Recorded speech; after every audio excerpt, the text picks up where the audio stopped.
자, 우리들 병원 문제요. 참 제가 우리들 병원 문제, 북한의 석탄 정제유 밀수, 그리고 문재인의 사위나 딸, 이런 문제를 이야기하면서 뉴스 브리핑이 망가지는 대가를 치렀습니다. 솔직히 그렇게 망가진 뉴스 브리핑이 지금 어제 조회 숫자를 한번 보십시오.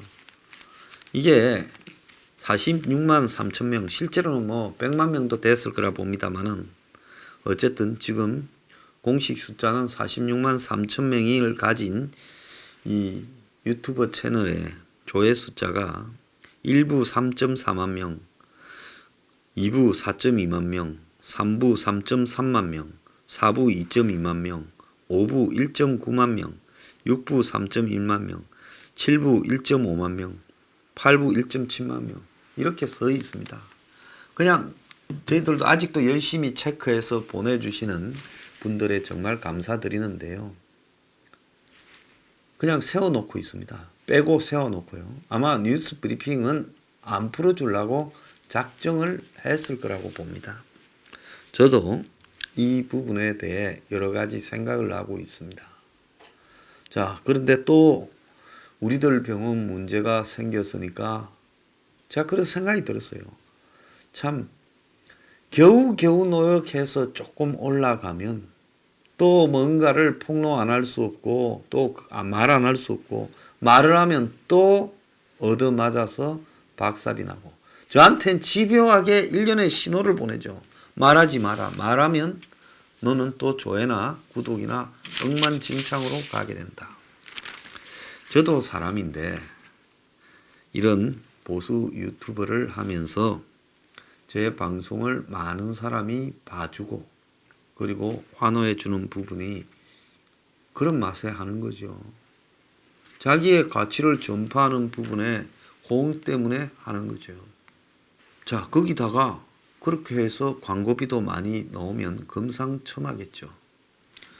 그런데 지금 방송에 대한 호응은 외견상으로 없도록 인위적으로 만들어버리고 아무리 폭탄적인 이야기를 해도 황장수 뉴스 브리핑에는 3만 명이 넘지 않게 만들 겁니다. 그리고 재정적으로는 박살을 내고 있고 자, 이렇게 만들면서 결국은 저한테 요구하는 게 뭐겠습니까?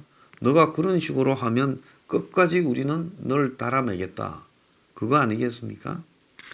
자, 그래서 그럼에도 불구하고 저희가 이 우리들 병원 문제는 끝까지 가겠습니다. 그냥 이래 끝까지 가다가 정말 싸울 만큼 싸우다가 끝을 보는 게 낫지. 뭐 그런다고 여기서 피해가거나 굴복할 수는 없는 겁니다. 자, 그런데요. 한국당이 지난 20일 날 이제 최고위원 중진 연석 회의를 했는데 지난 2월 달입니까? 그때도 한번 기자회견을 해서 언급했던 심재철 의원이 유일하게 이 문제를 한번 언급했어요. 자, 심재철 의원이 이 문제를 언급을 했으면 제가 봤을 때는 당연히 황교안도 이 문제에서 말을 했어야 된다. 저는 그렇게 봅니다. 그런데 그때 심재철 의원이 뭐라고 했는가 하면 지난 3월 중진 연석회의 때 문재인의 후원자인 우리들 병원의 특혜 대출 의혹을 제기한 바 있다. 그 과정에서 여권 인사가 개입이 된 것이 사실로 드러났다. 한 일간지에 따르면 이게 이제 한국일보겠죠. 우리들 병원이 대출받는 과정에서 피해를 입은 신혜선을 인터뷰했는데 이 과정에서 정재호 의원과 양정철 원장이 깊숙이 개입된 것으로 확인됐다.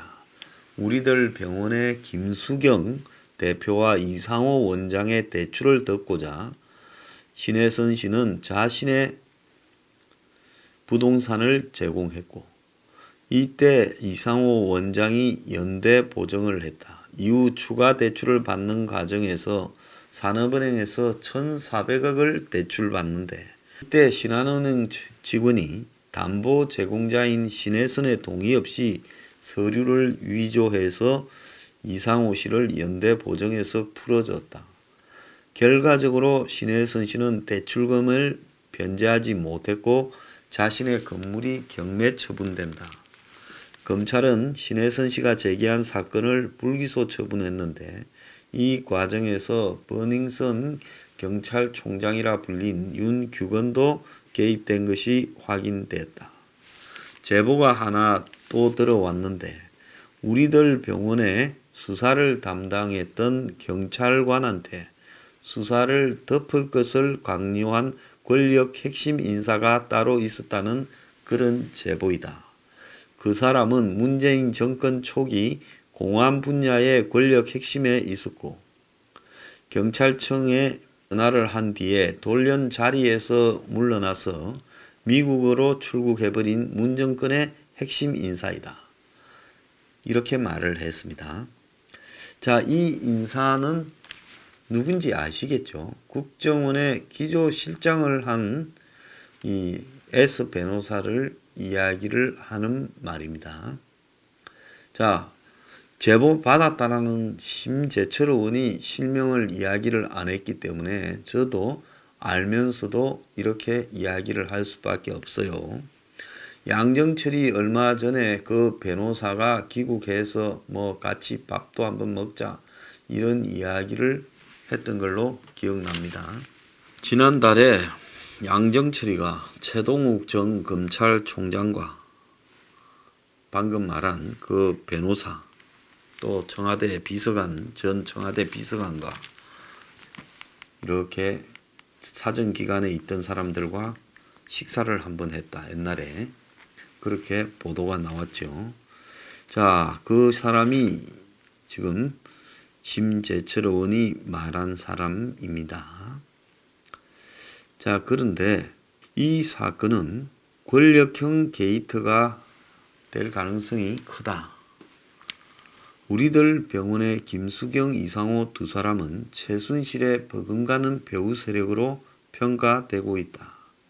검찰은 불기소 처분한 우리들 병원 수사를 다시 시작해서 한 점 의혹도 없이 투명한 수사 결과를 내놔야 될 거다. 이렇게 심재철 의원이 이야기를 최고위원 중진 연석회의에서 20일 날 언급을 했습니다. 그런데 이 심재철 의원의 이런 말만 지금 있을 게 아니라 한국당이 이 정도의 사건이라면 황교안이 죽음을 걸고 단식을 할 정도인데 우리들 병원 이야기를 못할 게 뭐가 있겠습니까? 죽음을 걸고 단식을 한다면서도 우리들 병원을 말을 하지 못하면 죽음을 걸고 단식하는 게 아니라 그냥 살자고 며칠 단식하는 척 하는 거 아니겠습니까? 11월 28일까지만 당직자 황교안 시중 계획서를 만들어 놨는데 그러면 황교안은 28일까지만 단식을 하고 말라고 생각을 했습니까? 수요일 날 단식을 시작했으니까 20일 날 해서 28일이면 한국당에 보통 한 일주일 하면 병원 가서 단식 끝내지 않습니까? 자, 지금 그러려고 생각을 했습니까?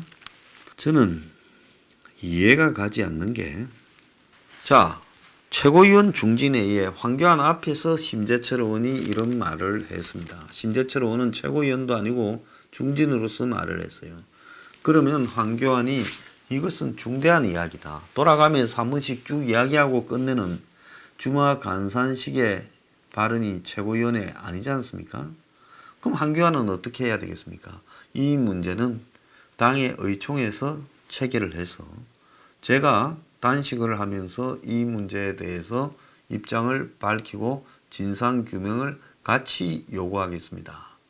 그리고 나머지 의원분들은 이 문제를 가지고 지금 청와대를 상대로 싸워주고 언론 기자회견을 하고 또 이 문제에 대한 법적 대응, 관련자 고소 고발까지도 가고 총력 투쟁을 합시다.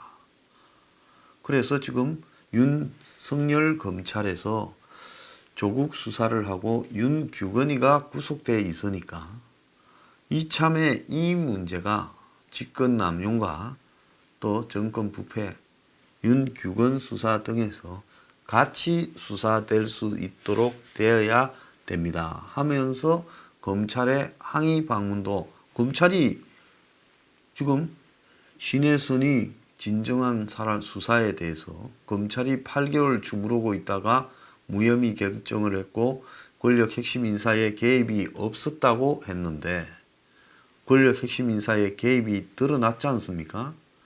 그러면 검찰이 그때 제가 그랬잖아요. 우리 집회 앞두고 검찰이 무혐의를 발표하고 권력 핵심 인사의 개입이 없었다 해서, 아니 검찰이 봐주려고 무혐의를 했다. 그건 대한민국 검찰 수준에서 이해를 하는데 무슨 고소한 사건도 아닌 권력 핵심 인사의 개입 여부에 대해서 왜 검찰이 있었다 없었다 해석을 해주느냐.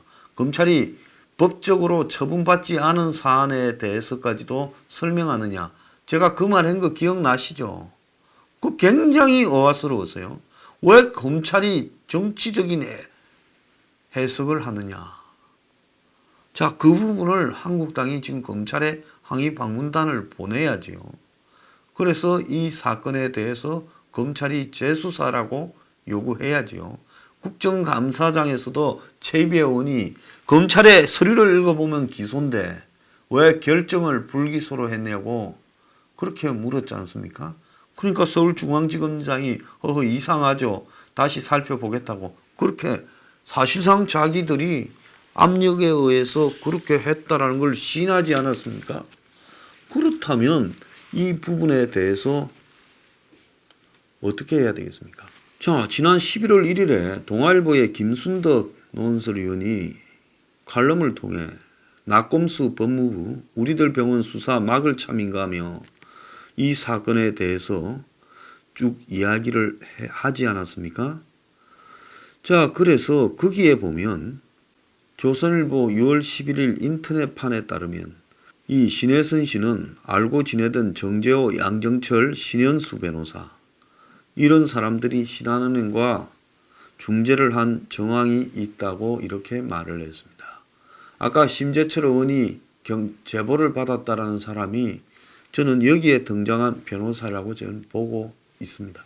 검찰은 신혜선 씨를 VIP로 담당한 신한은행 측이 신뢰를 바탕으로 서류 작업을 해서 범죄의 고의를 가지고 문서를 위조했다고 볼 정황과 증거가 부족하다.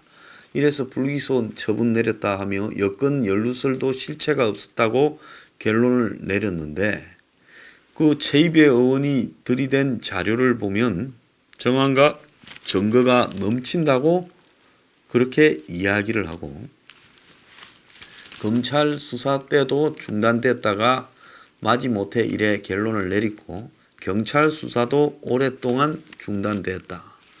자, 이렇게 말을 했습니다. 자, 그러면서 주간조선에 청와대 민정수석실 산하 민정비서관실에서 이 사건에 대해 보고를 받았고 이 사건에 보고를 받았던 민정비서관실 직원은 경찰 소속이었는데 이 사람 또 윤규건입니다. 지난 8월 인사에서 경찰청 핵심 보직 인사정책 담당관으로 영전했다. 그는 산업은행 대출건 및 신혜선 씨 사건을 계속해서 체크해 왔던 것으로 보인다. 그 사람이 윤규건이다. 자, 이렇게 말을 하면서 승리 나이트클럽 사건이 벌어졌을 때도 이 민가병 청장이 이 문제를 갖다가 제대로 하지 못하고 덮었다. 자, 지금 이제 검찰 수사에서 경찰의 이런 지금 윤규건과 관련되는 부분을 조사할까봐 긴장하고 있을 거다. 그래서 저쪽에 버닝썬 파견됐던 검사들까지 다 복귀시켰다. 자, 그러면서 이 사건에 대해 문제 제기를 했습니다. 자, 그런데 신혜선 씨라고 말을 하지 못하고 A씨라고 이야기를 한 거예요. 아마 제 방송을 보는 조중동의 고위 인사들도 있을 겁니다. 그리고 기자분들 많을 겁니다. 근데 조중동은 보수 언론은 언제 우리들 병원 신혜선 사건을 보도할 겁니까? 그렇게 무섭습니까? 기자분들요. 당신들 중에 이 사건에 취재한 사람 많을 겁니다. 근데 지금 못 쓰고 있지 않습니까? 이게 기자입니까? 글쎄요. 가톨릭계가 이 사건에 연루되어 가지고 돈을 수십억 공금을 탕진한 신부까지도 있다고, 이 사건에 깊숙하게 지난 총선 대선과 관련해서 가톨릭계가 문재인을 도왔다라는 정황도 지금 신혜선이 이야기를 하고, 또 그야말로 문정권이 유지되지 못할 정권과 가톨릭의 유착에 대해서도 언급을 암시했습니다. 자, 그렇다면 가톨릭계는 언제까지 이 사건을 입에 그냥 올리지 않고 시시하고 묻고 갈 겁니까? 좀 창피하지 않습니까? 그러면서요, 일요일날 미사하면서 정말로 이 더러운 세상에서 상처받은 영혼을 위로할 수 있다고 신부님들은 이야기할 수 있습니까? 언론이 언론 같지 못하고 종교가 종교 같지 못하고 이 사건을 입에 올리지 못하는 한국의 보수 야당이 정당 같지 못합니다. 왜 삽니까? 다 그냥 죽어버립시다.